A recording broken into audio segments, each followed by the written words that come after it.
Hello. Hi.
So I think we can begin,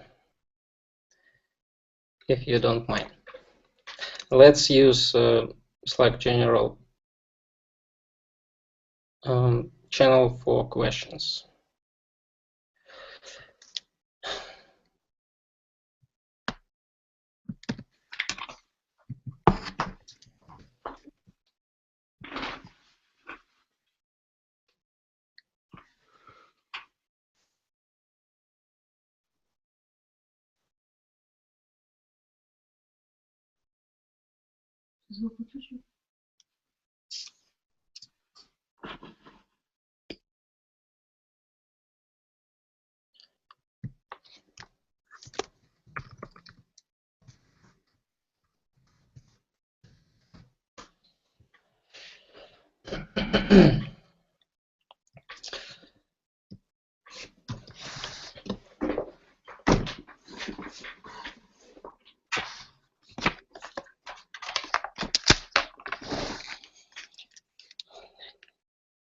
Can you see my screen actually? Yes. That's great. So I would like to talk about Twig and theming in Drupal 8. The first part of my presentation will be about Twig itself. So Twig is a template engine that is very modern and fast, secure, and flexible. It's concise and it has shortcuts for common patterns, so it's very handy. It's convenient for themers. It has several features that we never had before in PHP template engine, like multiple inheritance blocks and automatic output escaping. It is easy to learn because its syntax is not very big. It has very few tags and functions, and it's extensible, so we can implement our own features to use with it. Twig came to us from Python, and it is very similar to Jinja and was developed by the same man. He wrote it in 2008, and later it was picked up by Fabian. So let's have a look at its syntax. It has comments, and it's use parentheses and sharp symbol. So I have noticed that any of this syntax can be overridden, and we can use our own symbols, but in Drupal we will use exactly these ones.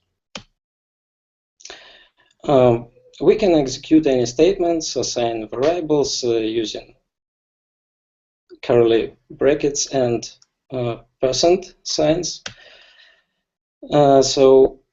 And finally, we can print the result, and it use double curly brackets. Brackets.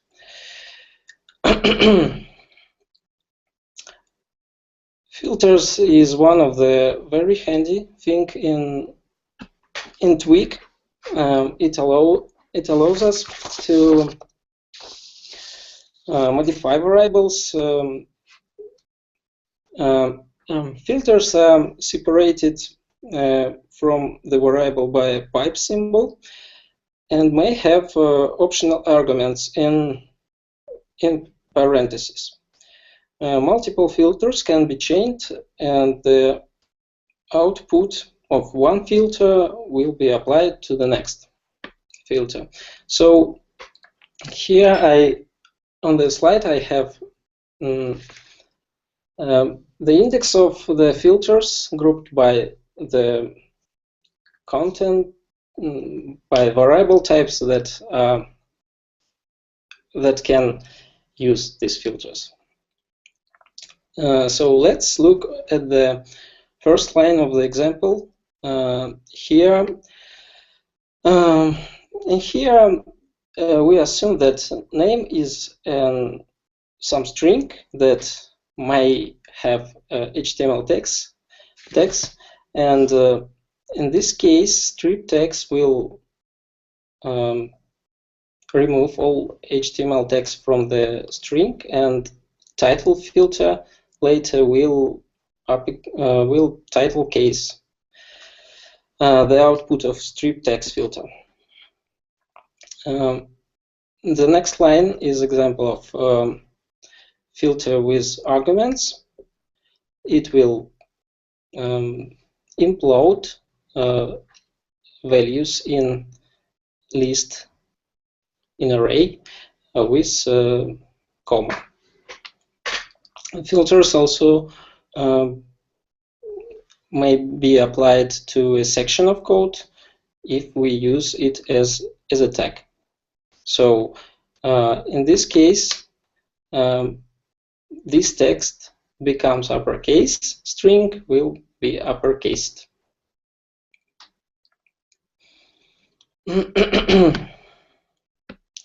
It also brings us some functions that can be called to generate content, and function are called by their name, followed by parentheses, and may have arguments. For instance, here range function will return a list containing an arithmetic progression of integers from 0 to 3. So it will be an array. Twig provides some conditional statements, actually only if else, and it is quite obvious how it works. Comparison operators are very similar to regular PHP, and there are some strings-related comparison operators like starts with, end with.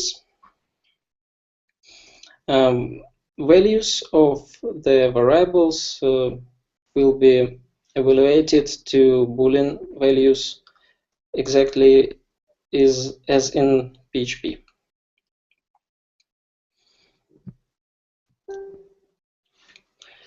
Let me see if there are any questions.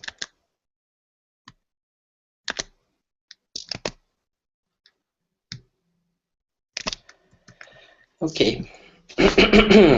So Twig templates itself provide us an opportunity to assign values to variables. It can be numbers, strings, arrays, or objects, or Boolean.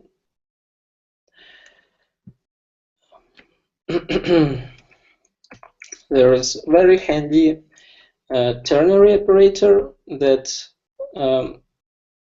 in some cases is very similar to PHP ones.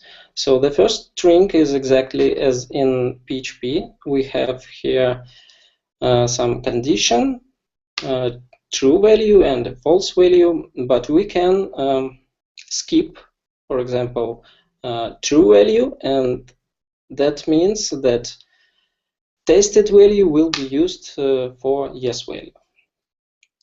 And if we skip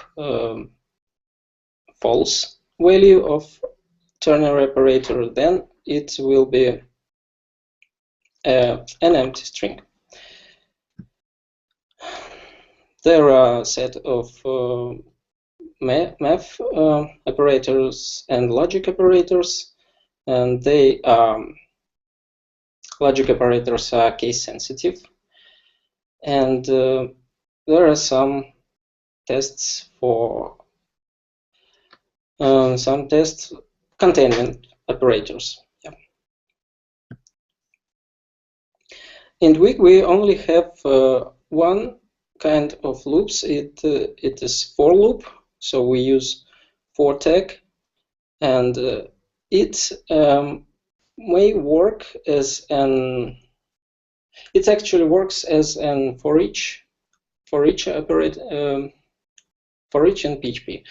Here we have dot operator that actually means range function. So I variable will be iterated from 1 to 10, and 10 lines with a star and a number will be output. There is another handy feature, another shortcut for tag. It can be for else construction, and the else section means if there are no values in input array or no suitable items, elements, then these default things will happen. For example, here we output some value, but we also can assign some value to some variables and in general execute some constructions. Here also we see that for can be used with if statement, and it means that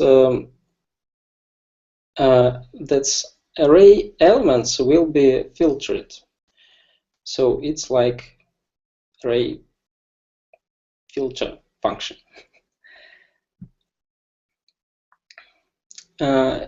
We used to have access to key of elements when we use it with for each. So here an example, and we can use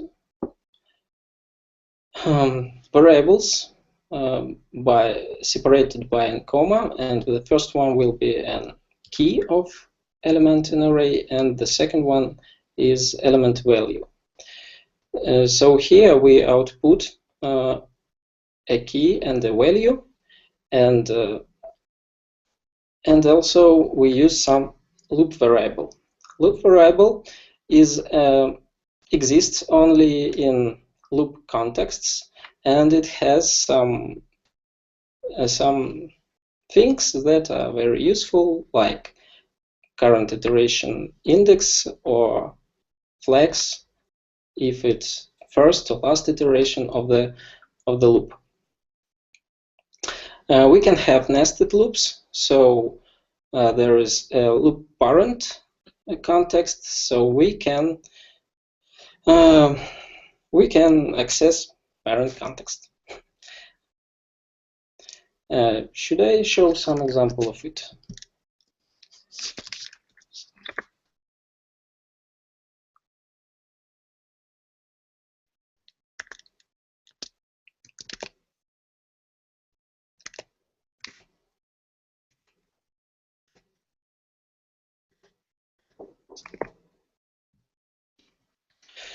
Well,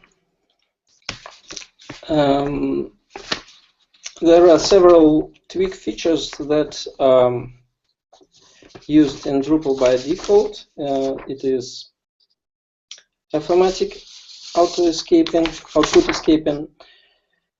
and things that are not actually used now, like template inheritance. Let's talk about that inheritance, and we begin with include tag.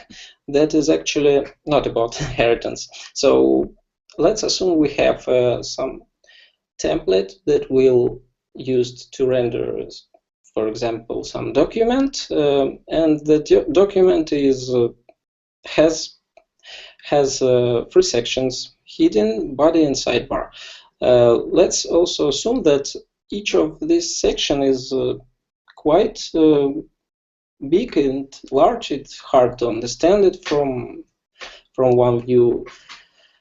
So we would like to split it to several templates, and this is the case where include can be used. So we can add some other templates corresponding to each of the section, and only call this template with include tag.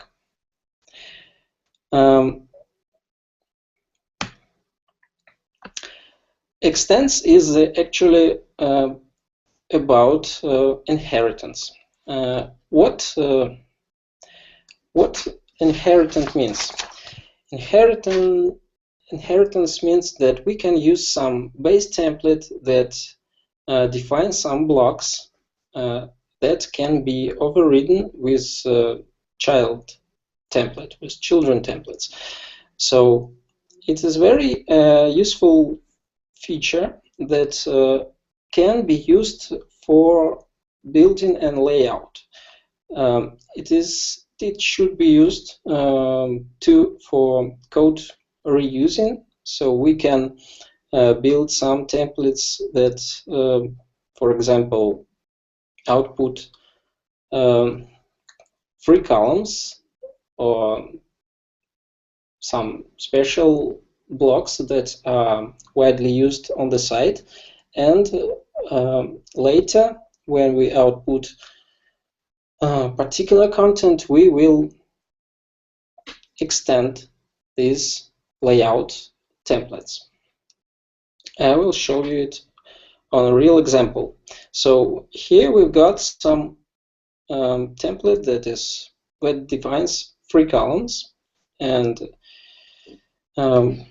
so lines from 1 to 3 are main content wrapper and a block for main content. Here we got some navigation sidebar, and this div has some classes that describes that it's on the right side, on the left side, sorry. Oops. And the sidebar. So main content, navigation sidebar, and the sidebar. Blocks itself are empty now, and we will put content in the template that is used to output node content. So here we decide that main content should be wrapped additionally with an article tag, and sidebar will be outputted as is, and navigation sidebar should have some content. On the previous slide, we can see that navigation sidebar also uses block function. I will tell you about it a bit later. So what happens when this layout is called?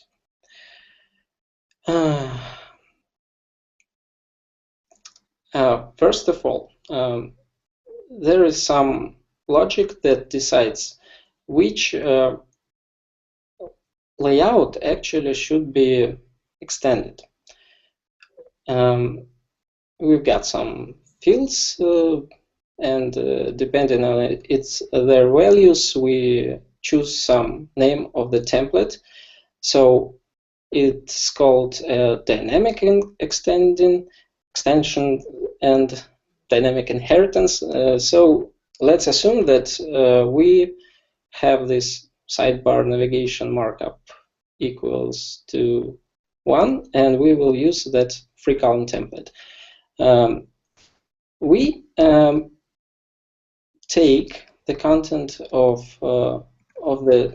this template and replace each block with contents of the blocks in our current template. So this rendered field will be with article tag will be output in here. The block function is very handy to output some blocks content several times on the page. So this string will output sidebar block that is defined here, and if this template is inherited by some template, then overridden value will be used. Here we got a parent function that means that value of parent template will be outputted. So the template that was extended will be output here. Let's see it on the real site.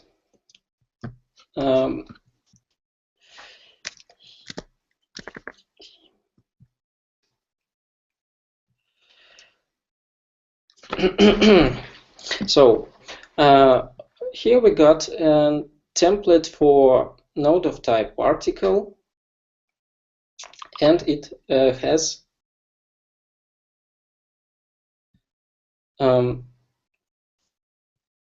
actually there is a question: what is the difference between include and extend statements?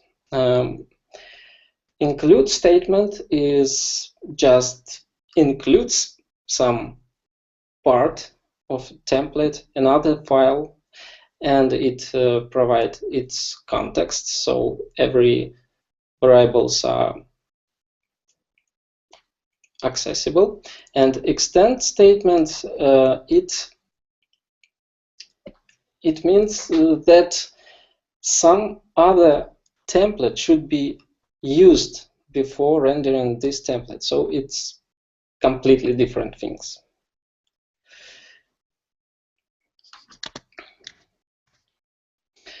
Here we've got this node article template, and it includes 3 other templates: node header, node lead, and node content. Let's look at node content. Node content extends some template that depends on its fields values.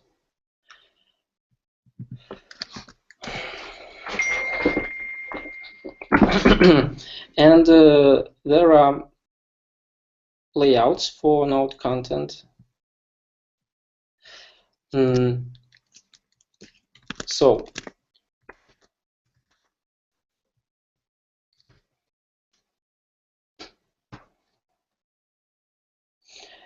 if we have some of our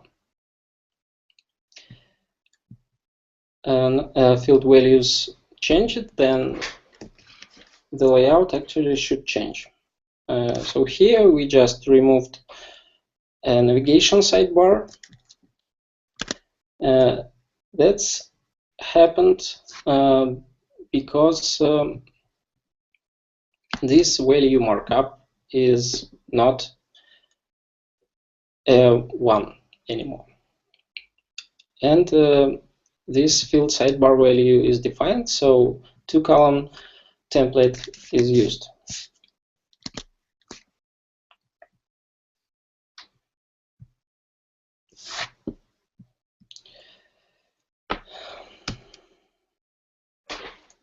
And there is another tag that is embed, and it's a tag that combines the behavior of include and extends. It allows us to include another template's content just like include does, but it also allows to overwrite any block defined inside the included template, like when we extend in some blocks. So actually in the previous example we could use embed tag, but I don't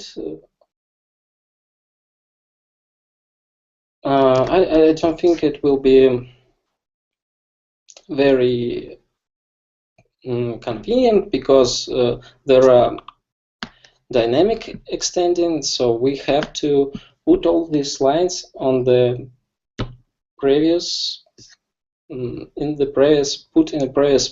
parent template.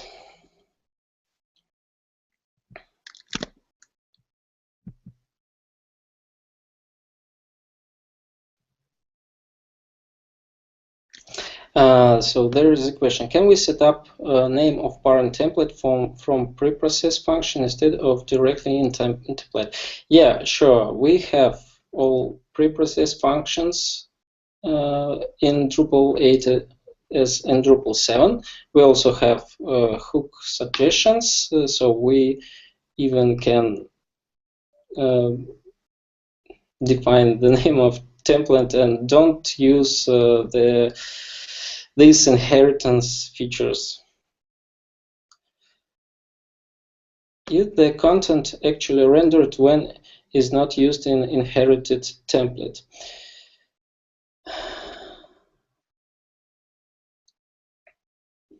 In inherited template. Well, yes and no. Some part of the content is actually rendered,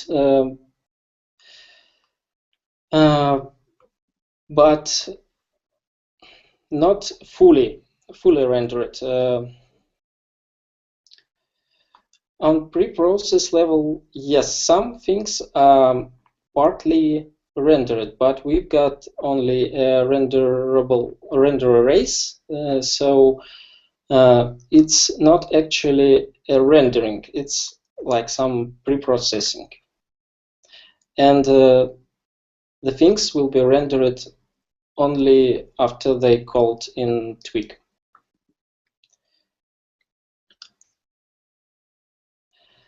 Great.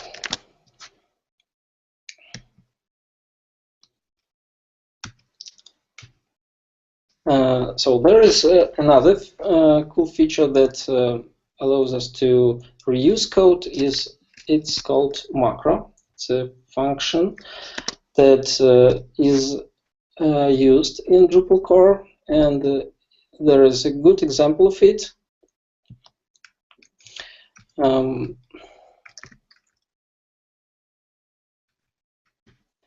In system module, we have all templates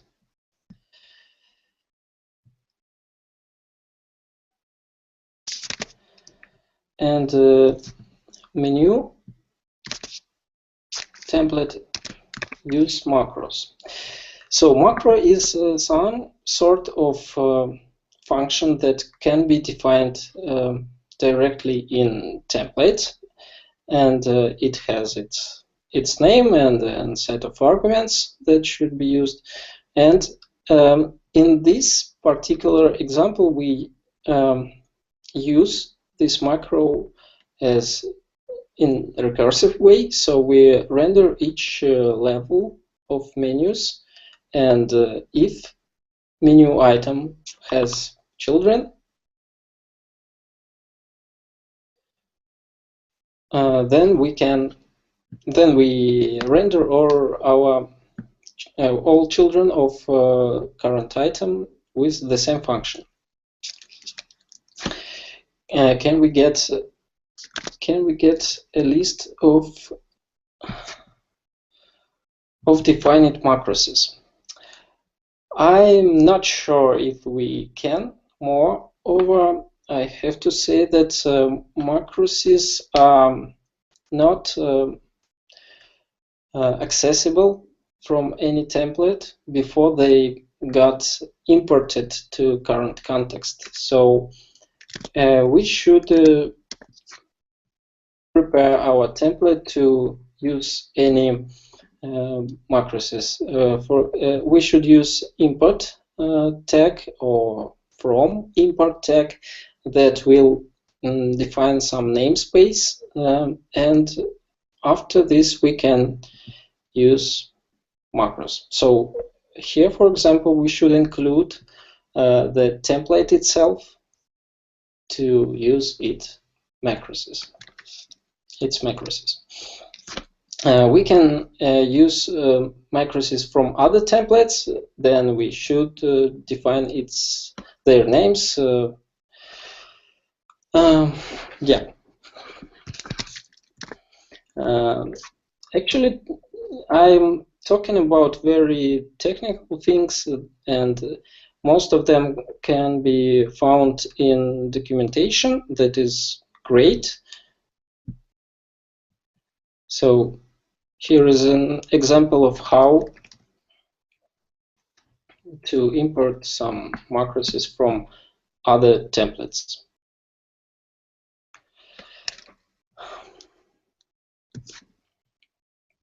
Okay.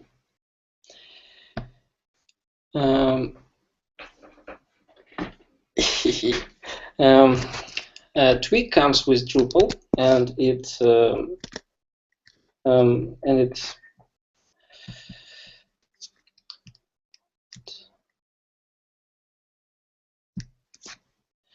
can be found in vendor directory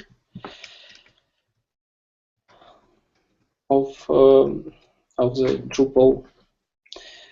So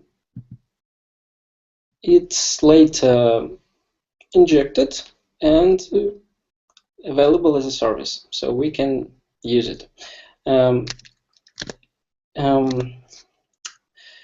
It is very cool that we can debug it. There are several ways to debug, depending on what exactly things we should refine and clarify. First of all, we might want to preview some available variables in the context of current template. So we can use this dump function that comes with Twig itself, and it's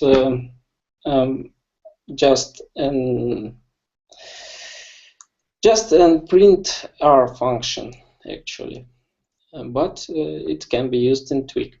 So it's not very convenient way for debugging, because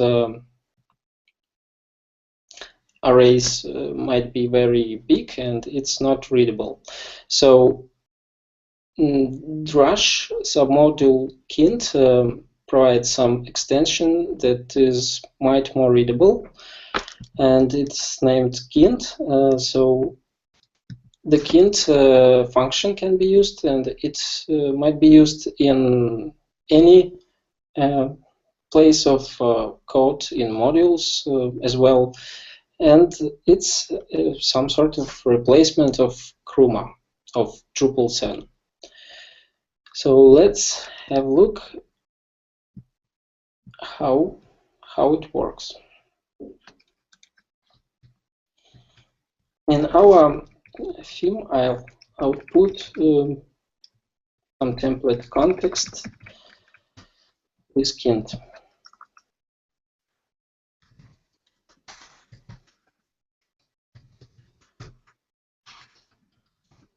So if we not provide any arguments to the function, then context will be output.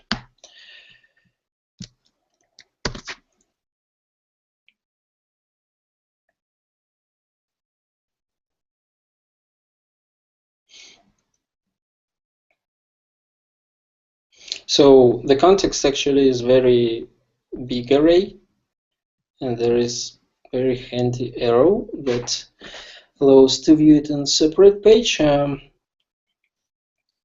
So here actually a copy of Chroma, but it's a little bit better. So we can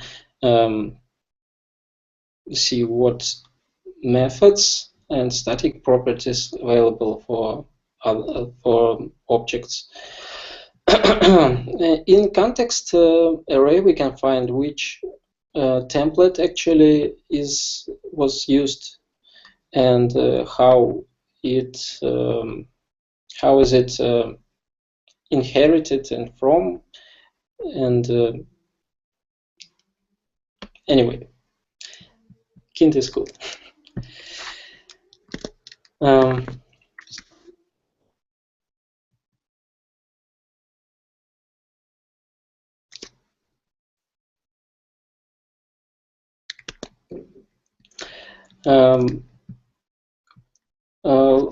There is several variables available in template context by default. There are self and context and actually a char set, but I don't think it's very useful for us. So let's look at self. Self will be a reference to Twig template object, and it's also useful for debugging. For example, if we have turned Twig cache on, then Twig compiles templates in plain PHP files. So we can find a name of the file that is generated by Twig, and could check if it's correctly generated.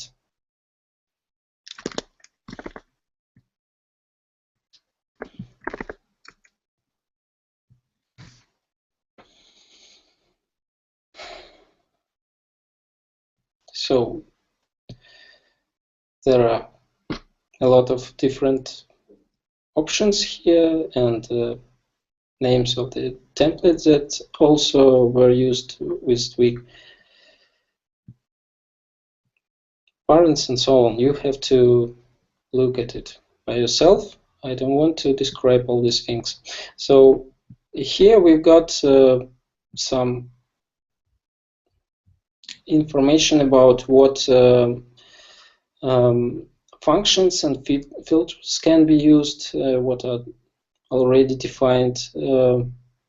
So it's very, very handy to look into self variable, but as far as I know, it is deprecated and will be removed in some future times. So anyway, how to enable all these debug features is described in this article on Drupal.org. So I'll provide a link to this article. It has only 3 options actually that are related to debugging. So we can ask Twig to output some things like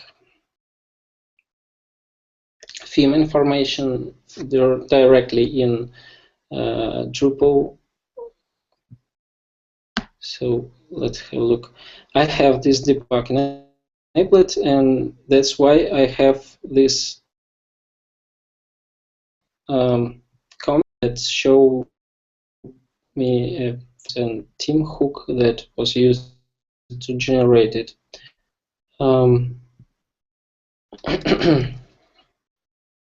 Tweak after reload. This means that if you modify any template, that its compiled version should be recompiled. So it's very obvious.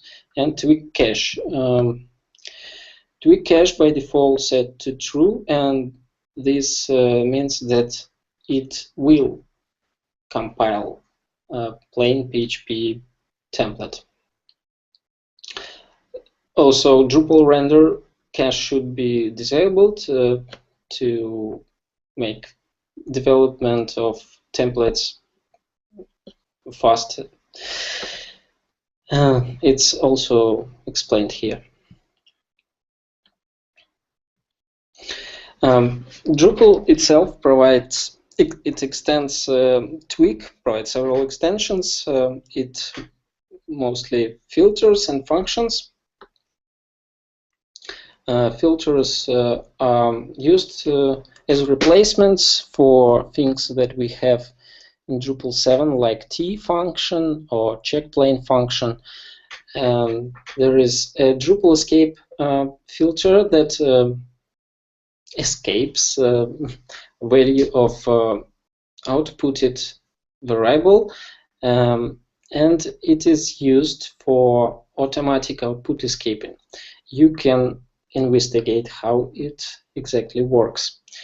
So there is a save join that is also about escaping. It implodes array elements and escape each of the elements before. Without filter is very promoted by Drupal guys, but I don't think it's so cool. Well, it is some sort of hide and show functions that were used before to remove some parts of renderable arrays from the rendering and render it later. So, for example, we can remove text fields and image fields from node content and later output them in separate blocks. But what is the main concept of this filter? That if we'll add some new field to the node, then it will be outputted. I'm not sure if it's correct, if it follows our workflows. I'm not sure that we should have some new fields automatically outputted. So you have to decide if you want to use it or no, or not.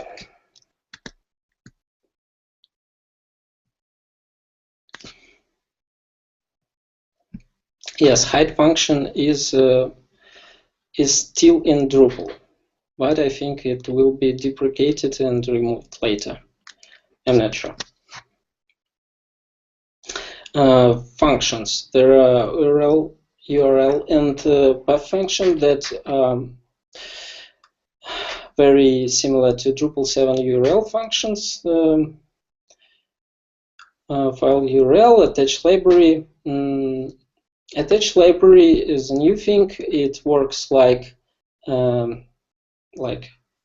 sharp attached in render arrays, but it can be called from the templates. So if you need to have some library, that means it's a set of CSS files and JavaScripts.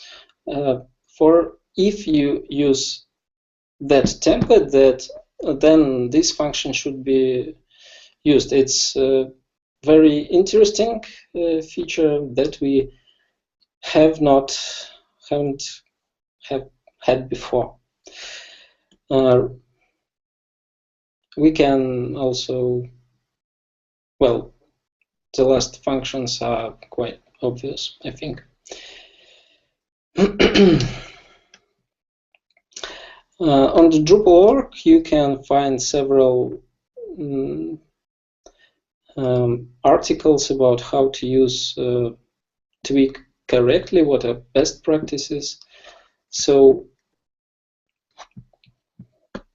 and this is the main difference between Drupal 7 and Drupal 8 approaches of defining variables for templates, I think. So before we had passed strings, rendered strings of rendered HTML to templates, and now we asked to pass render arrays. So we can somehow manipulate with it inside templates because it's some view logic, not business logic, for example.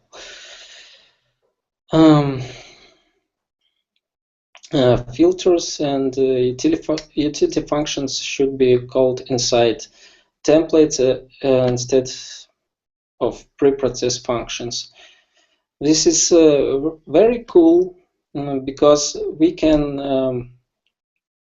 have our template PHP or .theme file very clean, and it's correctly, I think, to have called this function inside templates because it's in context of something. Before that, if we put them in template PHP or some preprocessed function in module, we don't actually know where it will be used later. And these things about shown in height.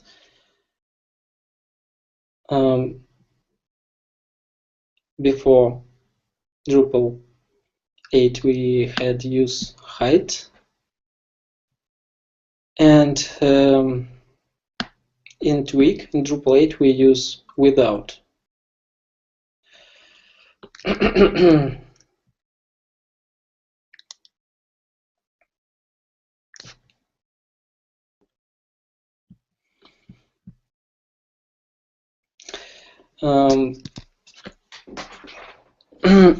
Let's talk about how we can define theme in Drupal 8. It's not very different comparing to Drupal 7. So we have to create a template or a folder that will be hosted in themes directory. For example, here we have a custom subfolder and put our YMCA theme inside of it. Question. No,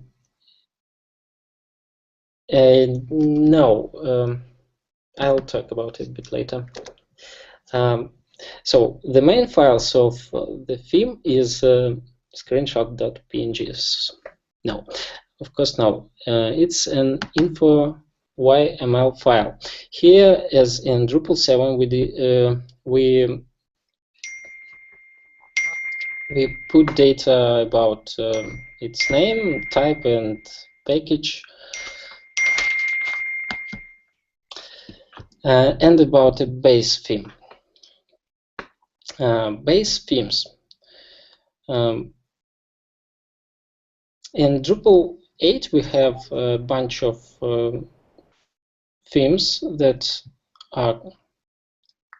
come with a core, and a classy theme. Classy is might be used as a base theme for most of us. The main reason it exists that it provides default classes for wrappers, for fields, for any templates actually in the Drupal, and it has all these templates that are actually in system module in Drupal core. And we can compare some of them to show the difference. For example, field. Now,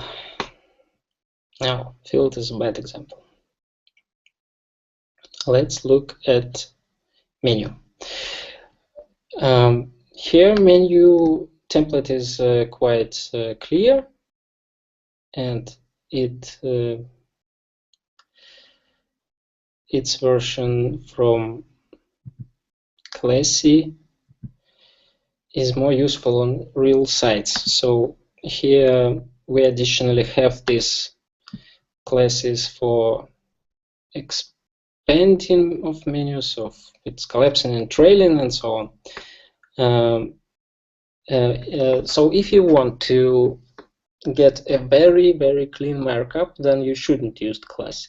But if you would like to have handy markup by default, then you can try to use it, and it's much more. It's very similar to Drupal 7 output, but still cleaner because most of wrappers are removed. A big cleanup happened in Drupal 8. So returning to info file, we can define what libraries should be used. As I said before, libraries are sets of CSS files and JavaScripts that should be used. For example, here we have this global library that lists all assets we use with our theme. It also defines dependency from jQuery. So if that library is listed here, then it will be used on any page that use this theme. Also, regions are very obvious, and it's very similar to Drupal 7.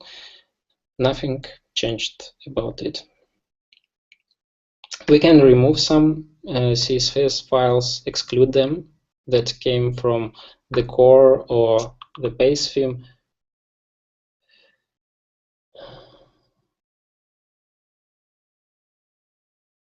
No, I actually don't know how to use it.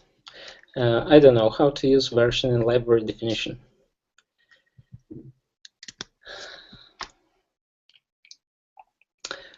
Well, some extra things might be defined in info file that are not used in our current project, but they are available in Bartik theme. There are breakpoints functionality that is related to responsive image module. It allows us to define what breakpoints are we use and how can we how can it should be reflected with responsive images, for example. To make it possible to view it. Let's check if responsive image model enabled. Yes, it's enabled. So let's switch to Bartik.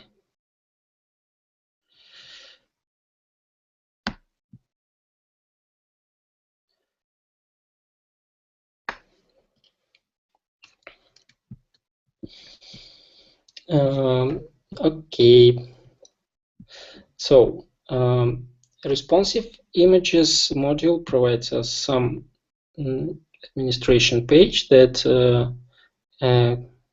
show us all our responsive image styles. Responsive image styles are sets of simple image styles that are connected to breakpoints. So here we've got a narrow responsive image style, and for Bartik theme we can choose some options, like if we are on white screens we will use this max image style, for narrow screens another style, and for mobile breakpoint the smallest one. What responsive image styles provide us to use this data? It provides an formatter for image fields that output a picture tag. Let's take a look. For our article content type, we have an image field, and this header image will use this responsive image formatter. Let's also choose this narrow image style for it and take a look how it will work.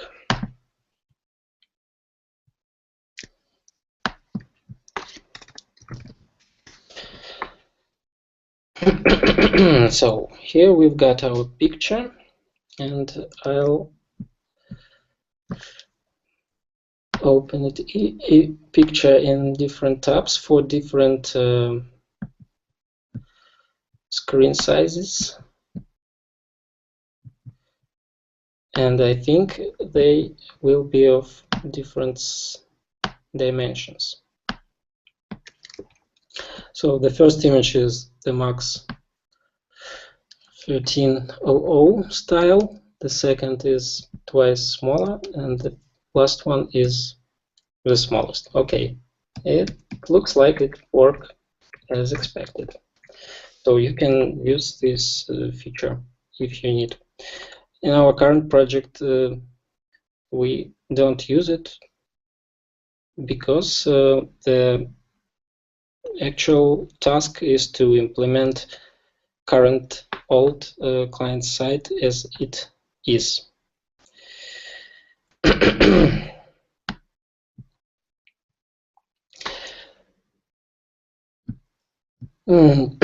Yes, there are a lot of things where we don't have now, like Twig image style filter formatter that we can use in templates, and there is issue on Drupal.org. You can take a look on it. Twig 2.0 is not a Drupal, and but Drupal is preparing to it. There are some issues on Drupal.org that it tries to use Twig's inheritance features, but actually now these features are not presented. So it looks very reasonable to extend page HTML with HTML template, HTML the Twig template. Well, we can help to bring these changes.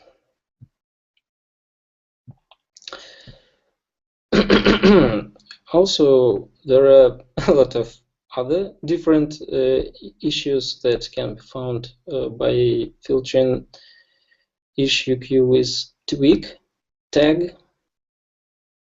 Some of them are related to 8.1 version, so we can't rely on such functionality now. So let's better work and use what's in 8.0. Well, if you have any questions, please ask. I think I'm finished.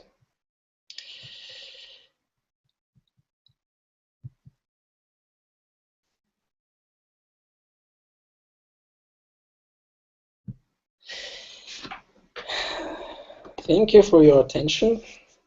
Any other questions?